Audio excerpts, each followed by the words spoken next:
Hi everybody, it's Fraser. Today we're going to be looking at a really interesting subject, which is the use of conditional sentences in English. So as we are using conditional sentences, we're going to need to be familiar with the structure. So a conditional sentence consists of an if clause and a result clause. And in English there are four common conditional forms: zero, first, second, and third. When a conditional sentence starts with the if or conditional clause, it is separated from the result clause by a comma. If the sentence begins with the result clause, it is not separated from the if clause by a comma. Now let's look at the individual types of conditionals, beginning with the zero conditional. The zero conditional is used to talk about something that is generally or always true. It can be used, for example, to explain scientific facts. The zero conditional explains that if A is true, then B is also true. The basic construction is using present simple in the conditional clause, the if clause, and present simple in the result clause. Let's look at a couple of examples so that we can see this in use. If we make a profit, all the employees receive a bonus. The journey to London takes 30 minutes if you take the train from King's Cross. If can often be replaced by when in the zero conditional. When there is a lot of rain, the harvest begins later in August. In either form, this is a general statement. It's important to be aware that when we use the zero conditional, we are not talking about now. We are not talking about a specific instance. Instead, when we want to talk about a real situation, we're going to use the first or the second conditional. So looking at the first conditional is used to talk about the consequences of future events which are probable or likely. The if clause describes the future event, and the result clause explains the likely or probable consequence of the action. The first conditional can only refer to future events. The basic construction of the first conditional is using present simple in the conditional clause and will plus the verb in the result clause. For example, if a vaccine is available before Christmas, I will renew my apartment lease. If Winnie finishes the new samples, I will take them on my sales visits. She will look for a new job if her boss doesn't give her a pay raise. Now, in each of these cases, in each of these sentences, it is my opinion as the speaker that the if clause, the condition, will be met. It is my expectation, it is my opinion that this is more likely than not. Now, one thing to look at in this third example is we have a negative. So you need to be aware that sometimes that can be a little confusing. But if her boss doesn't give her a pay raise, she will look for a new job. So she expects in this case that she is not going to get the pay raise. So she thinks that she will have to look for a new job. Again, in a first conditional, if can sometimes be replaced by when or unless. When I see Kiara, I'll tell her about the new project. Unless she finishes the evaluation today, we won't be able to present the results at the meeting. Looking at the second conditional, we use second conditional sentences to talk about future events which are improbable, unlikely, sometimes impossible or unrealistic. Again, a second conditional will only ever refer to future events. The condition clause describes the future event, and the result clause explains the possible consequences of the action. The basic construction is past simple in the if clause and would plus the verb in the result clause. Looking at those same examples we had before, expressed in the second conditional. If a vaccine was available before Christmas, I would renew my apartment lease. If Winnie finished the new samples, I would take them on my sales visits. She would look for a new job if her boss didn't give her a pay raise. Now, what's happened here is that the speaker has changed their opinion about the likelihood of the condition being true. So in my estimation, I think that the possibility of the condition being met is lower, and therefore less likely to happen. Now, switching gears, we're going to look at the third conditional. The third conditional is different. We use the third conditional to discuss something that would have happened if events in the past had been different. The third conditional only refers to the past, and it only refers to actions that are hypothetical and impossible because they did not happen. Therefore, it's often used to express regret. The conditional clause in a third conditional describes the past event which didn't happen, and the result clause explains the hypothetical consequences of an alternative reality. The basic construction is using past perfect in the conditional clause and would plus the present perfect in the result clause. Looking at some examples. If I had known the company was failing, I wouldn't have made the investment. I didn't in fact know, so I made the investment. You would have met my brother if you had come to my party, but you didn't come to my party, so you didn't meet him.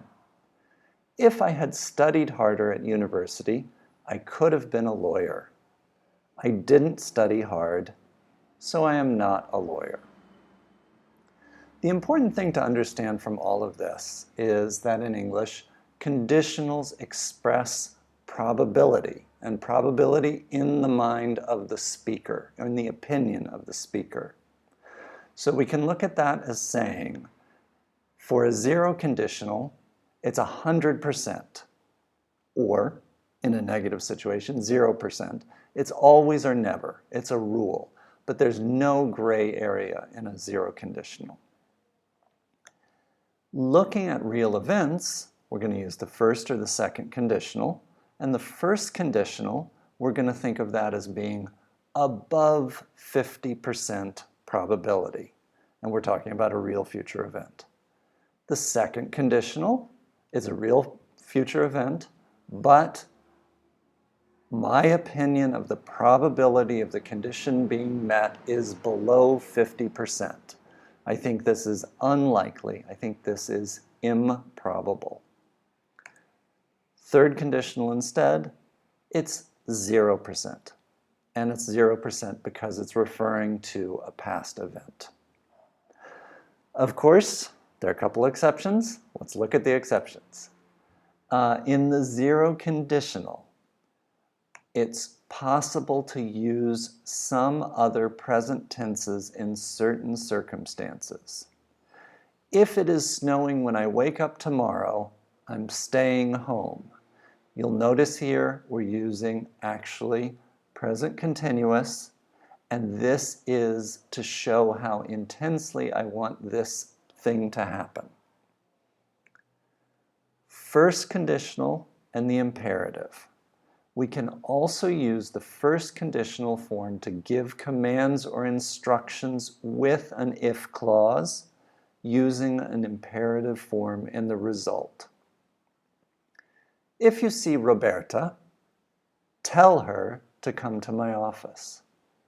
Call me when you finish the product demonstration.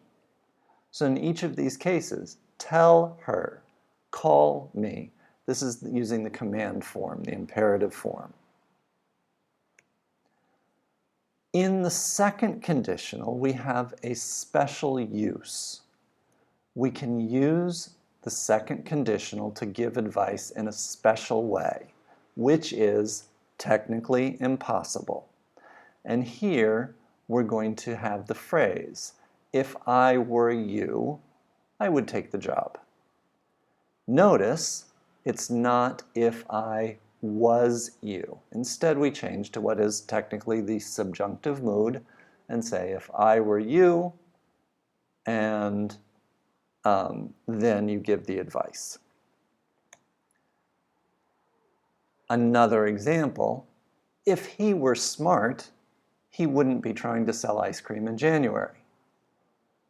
I think in this case, my opinion, he is not smart and he cannot magically somehow become smart. This is kind of insulting to whoever this is, but it's saying that the situation is unchangeable and he is not smart. All right, so just to see if you understand, looking at these examples, I want you to think about and give your opinion as to which conditional we're using here. I will call you if I come back early. If I were rich, I would travel around the world. She wouldn't have missed the train if she had woken up earlier. Know what they are? I will call you if I come back early. It's a first conditional. If I were rich, I would travel around the world. Is a second conditional. She wouldn't have missed the train if she had woken up earlier. It's a third conditional. We're looking into the past. All right, now let's make some conditionals. If we meet at 9:30, we plenty of time. If we meet at 9:30, this is present simple. So here we are, we're looking at first conditional. If we meet at 9:30, we will have plenty of time. Lisa would find the milk if she in the fridge. Would find, this is the result clause. Would find, this is the form that we use in second conditional. Lisa would find the milk if she looked in the fridge. Important again to remember, this is still looking ahead to a future event, even though we're using past simple in the conditional clause. The manager would have canceled the order if she, her to. The manager would have canceled, this is using would plus the present perfect. So this is a third conditional. The manager would have canceled the order if she had asked her to. In the conditional clause, in the if clause, we use past perfect. Finally, if you spoke louder, your classmates, you. If you spoke louder, spoke is the past tense of speak. If you spoke louder, your classmates would understand you. Second conditional. Now, sometimes we also can use other modal verbs in the conditionals. We primarily use will and would.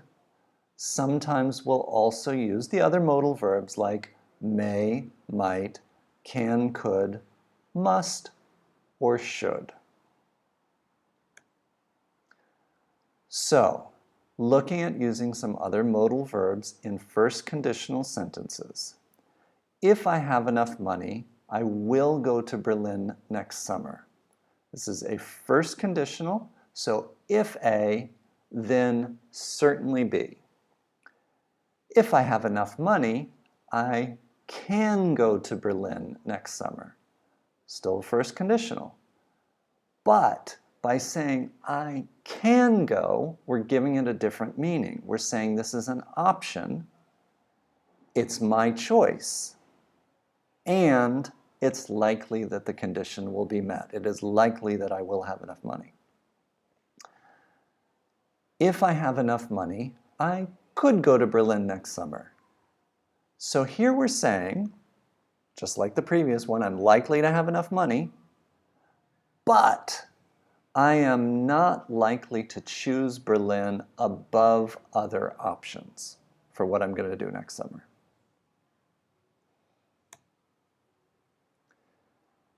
If I have enough money, I may go to Berlin next summer. Again, a similar situation. I have the option of going to Berlin. It's my choice, and I think it's pretty likely. If I have enough money, I might go to Berlin next summer. It's similar, but there's a lower possibility. I'm not sure that I really want to go to Berlin. If I have enough money, I might go to Berlin next summer. I probably will have enough money. So this is first conditional because I think that that condition will be met. But I'm giving you some indication about the consequence, about the outcome. And I'm saying by using might that it is less likely than may, much less likely than will. Still in first conditionals. If I have enough money, I should go to Berlin next summer. So again, it is likely that I will have enough money. And in this case, we are letting the listener know that there is a reason, there's a motivation. I need to study at a particular German university. Whatever it is, there's a motivation for this to happen. And finally, if you have enough money, you must go to Berlin next summer. Okay, so this, again, we think the condition is likely to be met. We're saying there's a strong reason to go. And in many ways, this is really quite similar to using the imperative. So, you must go. It's a strong, strong suggestion. And in this case, it's also less likely that we would use that about ourself. So, if I have enough money, I must go to Berlin next summer. It sounds a little weird. We would probably use the previous sentence. If I have enough money, I should go to Berlin next summer. So this is one reason why that last sentence is quite like using an imperative. All right, now let's look at second conditionals. So using some modal verbs in the second conditionals, if I had enough money, I could go to Berlin next summer. So I don't think it is likely that I will have enough money, but if I did have enough money, I could go to Berlin next summer, meaning essentially it's medium likely. If I had enough money, I might go to Berlin next summer. There's an option. Less likely, not as likely, using might than could. If I had enough money, I should go to Berlin next summer. So there's a strong reason to go there, but I probably won't have the money. Now, notice in here, we're not going to use can, we're not going to use may, and we're not going to use must in a second conditional. All right, so big picture for conditionals. Why is this important? This is important because the conditionals are powerful. They give extra information just by making the smallest change to a sentence. Now, let's take all of this. Let's look at some real-world examples. All right, one thing that happened in the spring in one of my classes I used for our group discussion topic. What if the coronavirus comes to Europe? What will we do? So this is obviously a first conditional, and it was expressing the opinion that I expected that the coronavirus would come to Europe. All right, let's look at some more examples. When ships are idle, we are not spending money on fuel or port costs, but we are still depreciating and paying charter fees. So the question is this referring to an actual future event? No, this is something in general, so this is a zero conditional. Now let's look at three different examples. Now, in these three, we're going to see some variations within the patterns. So I want you to be aware of how these work out. So in the first example, we're having an example that uses could in the place of will in a first conditional. Airspaces could be shut down if coronavirus worsens, city strategist says. So if we take that apart, the conditional clause, if coronavirus worsens, present simple, airspaces could be shut down. This is, in fact, a first conditional looking ahead to the future. Second example here, the longer the crisis lasts, the more likely it is that this will convert into no travel at all. Now here's an example where you don't actually have if, when, or unless in the condition. But instead you just have the condition, the longer the crisis lasts. You could rephrase that to use if the crisis lasts for longer than expected. In this case, it'll take more words, so we're going to try to keep things compact and instead change this. The longer the crisis lasts, the more likely it is that this will convert into no travel at all. Final example here, central bank policymakers also warned that if the coronavirus continued to spread, it could hit what appeared to be an improving growth picture in China. Which conditional is this? It's a second conditional. If the coronavirus continued to spread, past simple. All right. In this example, looking at trade between China and New Zealand, specifically in the hospitality industry, ratings agency S&P, for Standards & Poor, warned that if the coronavirus continued to spread, it could shave 1.2 percentage points off Chinese economic growth this year. Kiwi Bank noted, New Zealand's tourism sector is likely to be the first industry at home to feel the economic fallout. So here we are. Again, we have a second conditional, and we're using could in the result clause. Another example, if SARS had continued to spread, quarantines could have affected manufacturing, which accounts for approximately 30% of Asia's GDP minus Japan. Is this looking forward? No, this is looking back at a previous pandemic. If SARS had continued to spread, so we have the use there of past perfect, could have affected manufacturing. So this is could plus the present perfect, and therefore this is a third conditional. Let's look at one more here. Few patients have been held in mandatory isolation, but the number is likely to grow if the coronavirus continues to spread across the United States.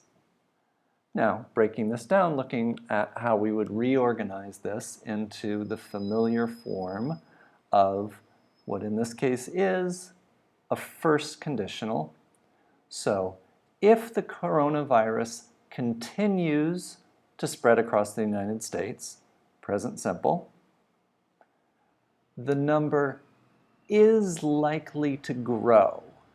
Here is another way of stating will, is likely to. And you can use that to introduce an element of doubt, because remember that we're using will when we have an element of doubt, different from using the ing forms of the future, so either present continuous plus a future time or be going to, both of which you could soften by using an expression like is likely to. All right, so you can find a great deal more information about using conditionals on the Pinterest board, so pinterest.com/unblockyourenglish. If you're there for the first time, you can log in easily, and then just you want to follow our board so you'll see what is updated as we put up new material, and I think you'll find it very helpful. All right,